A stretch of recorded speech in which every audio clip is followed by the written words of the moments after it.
Sobrang kinawawa na si Idol, oh. Hayaan mo, Idol. Pag nagkita tayo, gugupitan kita. Ipapatikim ko sa'yo ang sobrang ganda ng gupit. Wala na talagang ibang opsyon dyan. Pakalbo mo na lang yan. Kaya nga. Huwag na kayong bumalik doon sa pinuntahan nyo.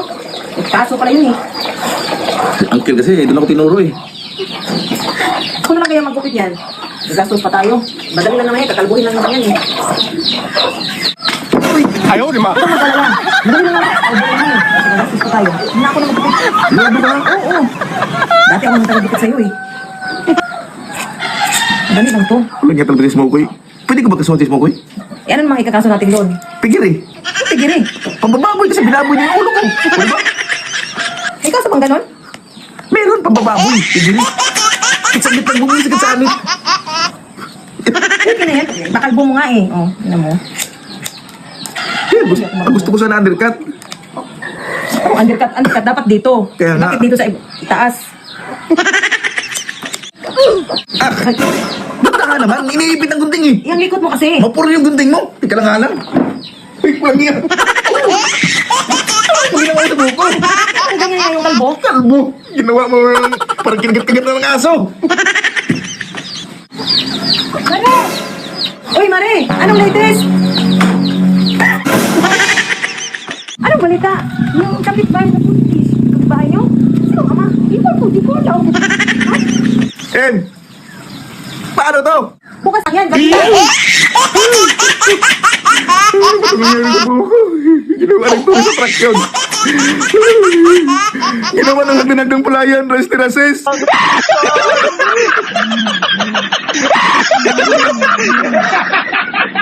Kaya kayo dyan mga idol ay matuto kayong makinig sa magulang nyo para hindi nyo pinagsisisihan. Ano ang pinaka-pinagsisisihan mo sa buhay mo? Nung hindi ako nakinig sa sinabi ng nanay ko. Bakit? Ano bang sinabi ng nanay mo? Hindi ko maalam. Ayaw, di ba? Hindi ako nakinig eh.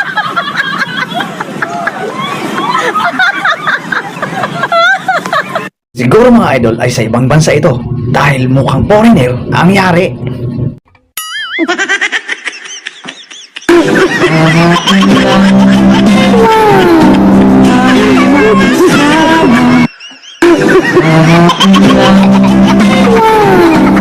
Siguro nga, walang jowa si kuya. Kaya naman, nangungulit na siya.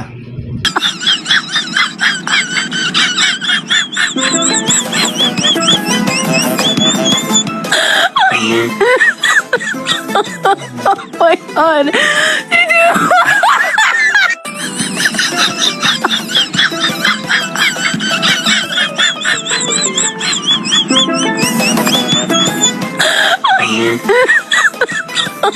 Oh my God!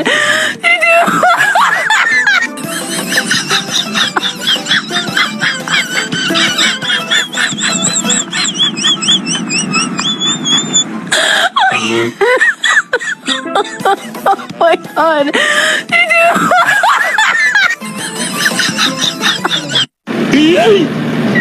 Ingit yarn. Ingit yarn. Yung tipong iwas ka ng iwas o gusto mong umiwas pero sa kanya ka rin pala kakapit. Take me back to a place where I felt at home.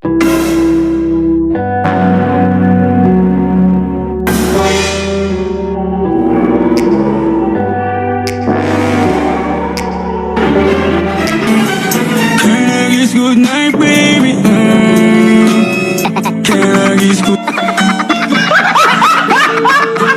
Hopes! Teka lang, sino ba sa inyo dyan ang nakaranas ng kasal na ayaw nyo pa magpakasal? At si kuya naman ay napilitan lang dahil maaaring tatlo-tatlo ang pwedeng sumakal sa kanya kaya wala na siyang kawala.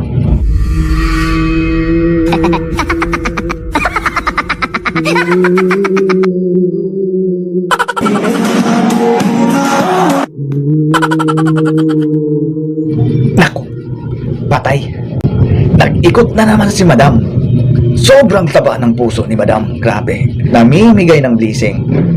Kaya naman, sobrang blessing ang pumapasok sa kanya. Magandang hapon. Kilala mo ba si Nonalyn? Opo. Saan sa katira yun? Ito? Mismo? Nonalyn! Hoy! Tawas ka dyan! Ang ingay naman dyan. Ha? Matang kulit mo. Ikaw ba yung nonalin? Ang magulat ka. Halika, lumabas ka na dito. Ayaw, di ba?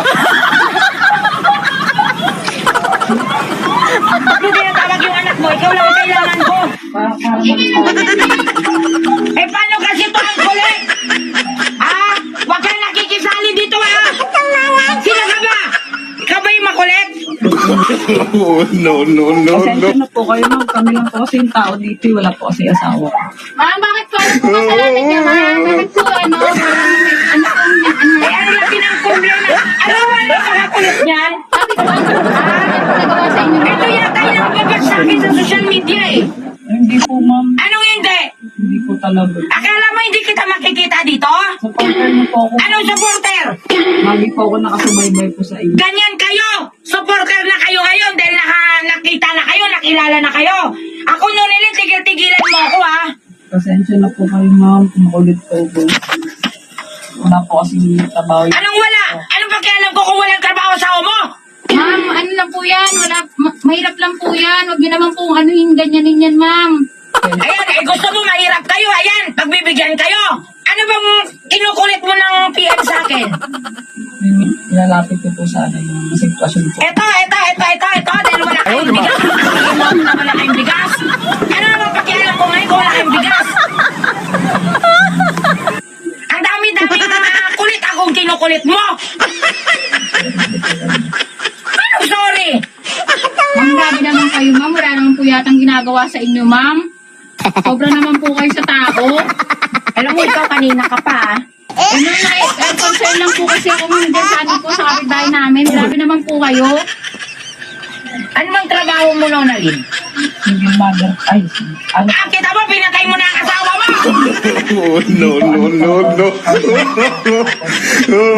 Wala po kasi napasok yung asawa ko sa kondisyon na kasamahan. Dahil na po kasi yung Ilan ba anak mo? Nakatatlo ka ba talaga? Letret ng bahay mo!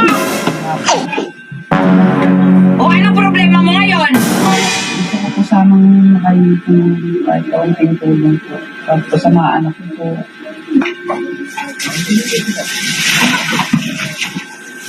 Dahil sa kakulitan mo, nakarating ako ng silang Cavite, ang layo-layo ng bahay nyo!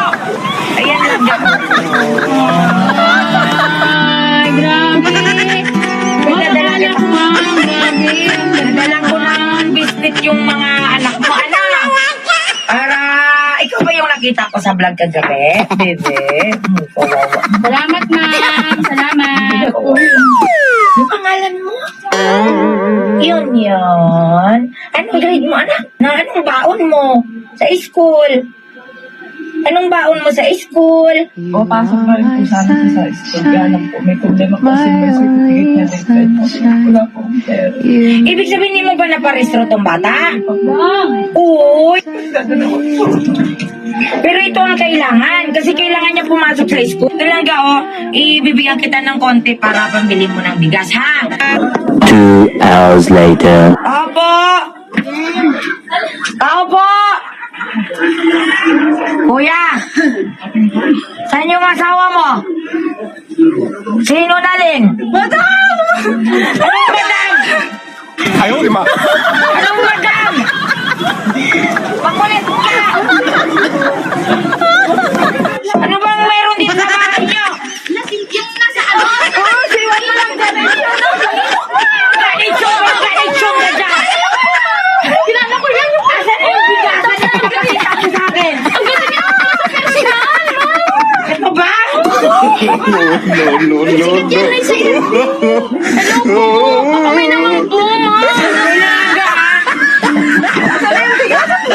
Asan yung bigasan mo? Letchik ka! Alam ko po yung pinapanood, madam. Mga pulis. Kaya gagawa mo na tayo. Ano mo umiyak? Mamaya na. Ang gago naman eh. Tinutulungan ko naman eh. Huwag ka muna umiyak mo tayo na. Di ba nga tayo nag-vlog dito eh. Nag-iyak-iyak ka na dyan. Tulungan mo muna siya. Di ba kipunin mo muna yung dala-dala. Pero putang ina mo. Layo-layo ng bahay mo. Galing pa ako ng ano? Ng tagig. Ang kulit pati. Ang dami tinirinig sabi ko. Makulit ka, bisti ka. Hindi niya alam na kunin mo muna yung talaga. Kala mo galing. Okay ka lang ha. Maingay lang talaga ako. Huwag kang magulo dyan. Tulungan mo muna si Ate bago tayo mag-vlog. Mag-vlog tayo ha. O, dali na. Kunin mo muna doon.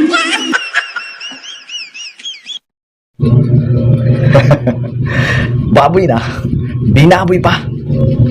Nasaan ba kasi ang magulang mo? Hindi. Wala na ba ako sa iyong puso? Hindi na ba ako ang mahal mo? Bakit ba kailangan na?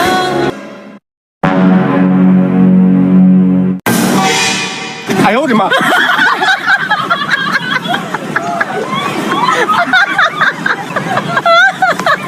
No. Galing ha?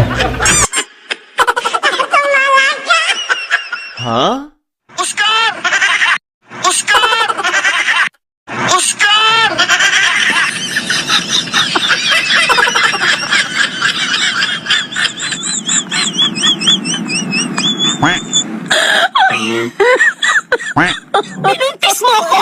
Pero iba ang pinakasalan mo! Pananagutan kita. Pero kahit kailan, hindi kita pwedeng ibigin. Oo! Aminin ko! Mahal kita!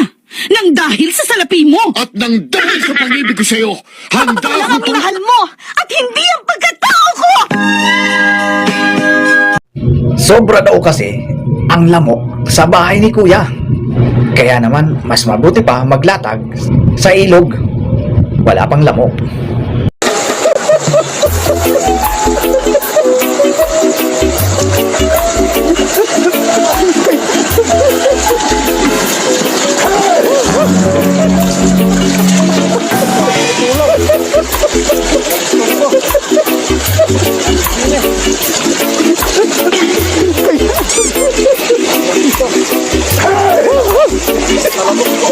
Ayaw, di ba?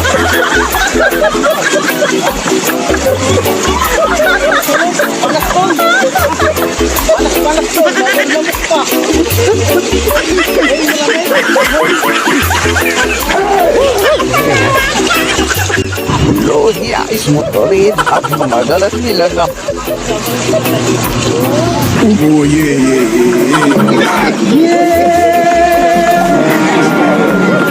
God, after the wine. hindi ko kaya ang talino nito. Nasobrahan ng galing. Grabe. Ana teknik para makating skill no. Tama bitaw no. Ayaw, di ba? Kung ni pulo sa kuwan day tinidoro. Malungkot daw kasi si Kuya. Kaya paamuin mo ng white flower yan. Pinuntis mo ako! Pero iba ang pinakasalan mo! Pananagutan kita. Pero kahit kailan, hindi kita pwedeng ibigin. Oo! Aminin ko! Mahal kita! Nang dahil sa salapi mo! Ayaw, di ba?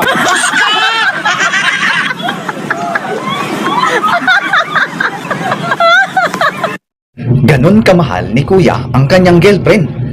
Kaya papaliguan, bibihisan, huhubaran.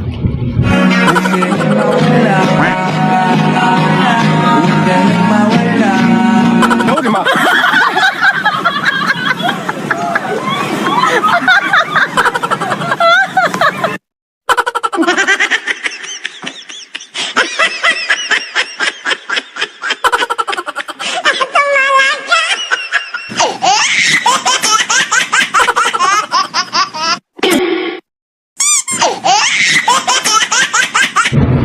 Sobrang galing nito mag-makeup mga idol.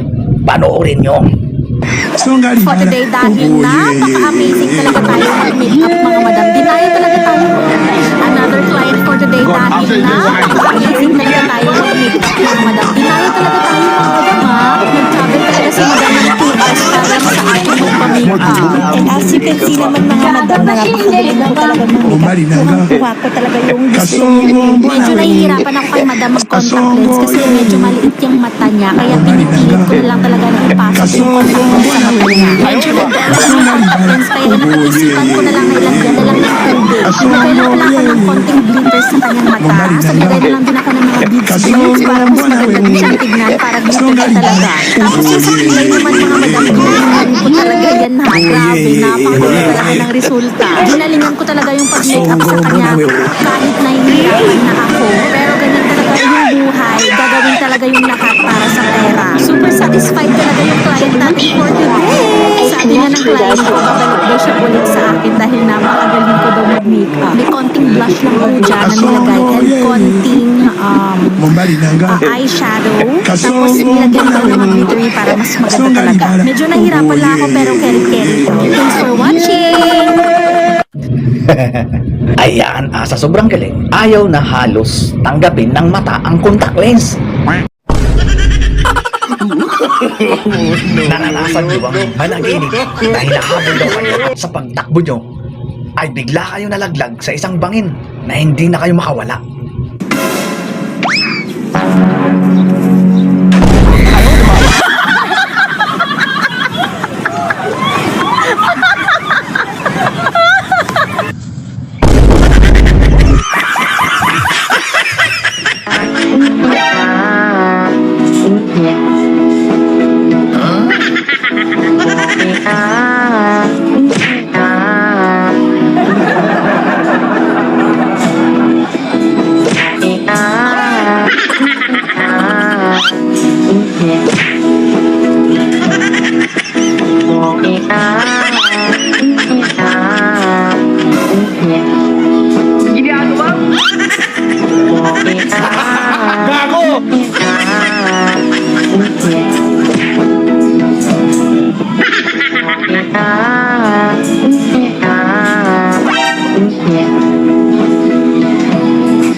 Huwag mong subukan.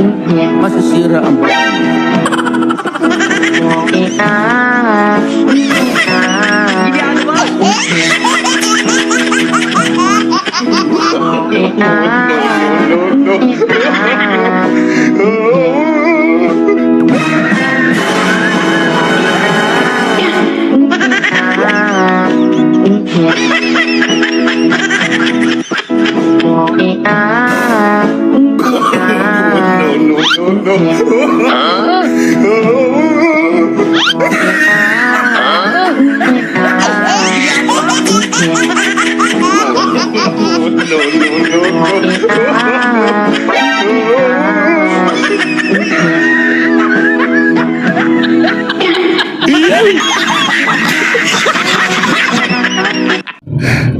Mabuti na lang ay kalmadong-kalmado si Kuya. Relax na relax.